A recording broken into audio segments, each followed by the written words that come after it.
স্বয়ংক্রিয় মেশিনে রাস্তার পিচ ঢালাই। লেবাররা দেখুন শুধু পাথরগুলা এগিয়ে দিচ্ছে আর মেশিনে উপরে উঠতেছে। পিচ গলানো হচ্ছে। এই গলানো পিচ নিয়ে মেশিনের ভিতরে দিতেছে।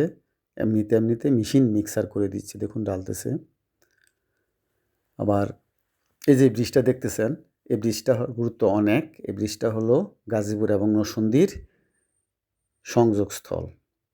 মেশিন থেকে গুলে মাল বেরিয়ে আসছে, ট্রলিতে লোড করা হচ্ছে। দেখুন ট্রলি যাচ্ছে, এই ট্রলি রাস্তায় নিবে, রাস্তায় ছড়াবে, লেবাররা ছড়িয়ে দিবে, রোলার দিয়ে ডলা দিবে, হয়ে যাবে। মূলত এই কাজটা হচ্ছে ব্রিজ সরু ছিল, এটাকে প্রশস্ত করা হয়েছে। মনুরদি এবং কাপাসিয়া উপজেলার মিলনস্থল। এই রাস্তাটার গুরুত্ব অনেক বেশি। নর্থ বেঙ্গলের অনেক গাড়ি এদিক দিয়ে লোড গাড়ি যায় এবং নর্থ বেঙ্গল যাওয়া আসা করে, চট্টগ্রামের দিকে যাওয়া আসা করে, ঢাকার ভিতরে না গিয়ে রাস্তা দিয়ে পাতালে চলে যায়। ভিডিও দেখার জন্য ধন্যবাদ।